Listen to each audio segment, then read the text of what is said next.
As an artist, I really try to combine history, cultural identity, politics, and culture in general into this kind of fusion of art, activism, and entertainment. So for me, it's really drawing on our community, drawing on our experiences, and creating a space for fun education, but at the same time a space for learning and a space for artistic expression. Let's get back to when blacks could not play in the NBA. Before Iverson, before Jordan, before Zeke, before Magic, before Dr. J, before the Iceman, Wilt, and Russell. Let's get back to the good old days when millions of Americans went overseas to fight in wars, only to return in body bags, and because they were not white, could not be buried in the cemeteries that they died to keep. Let's get back to when the government... A lot of times we associate being Latino with either the West Coast or the East Coast of New York or Los Angeles, and sometimes even like you might have the idea of Texas, but the Midwest sometimes overlooked. So for me, the experience has been really good because I think for us, we've been able to establish, our own kind of cultural space within kind of the idea of being Latino. So if you think about being Chicano or Mexican here, you can even hear the way that we speak, the slang, the way that we talk, kind of the selection of music that we listen to.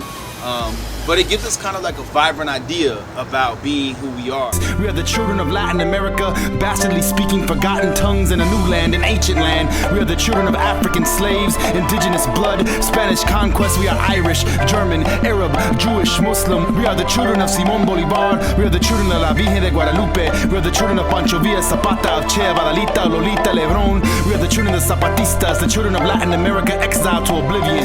I do a series of workshops that I offer institutions, universities, community orgs, and that's from my history as a community organizer in Chicago. And those workshops can range from a lot of different things. Sometimes they're more practical, things like door knocking, maybe how to make a t-shirt, silkscreen workshop. Sometimes they're artistic in the idea of creative writing, theater, poetry, spoken word. And other times they're more theoretical around issues of white supremacy, issues of assets versus deficits in our community. All right, here we go. Alright, now let's do one more and let's act like y'all sleep. And I guarantee you somebody dumb on Facebook be like, why was they sleeping?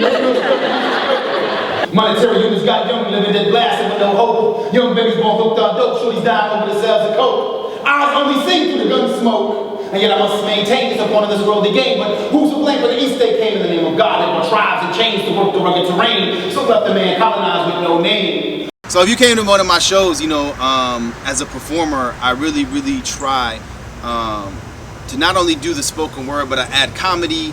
I add some stories and some kind of background for each poem. And for me, that just adds context to the performance, and it becomes really not just an educational night with spoken word, but it also becomes a really entertaining night. And place upon my altar flowers of cempasúchil, not only as an offering to the spirits and the energies that came up some microphones and his hotel lamps. Let's take it back to when the CIA placed hundreds of Cubans on a certain bay too may reach our destiny and create our myth.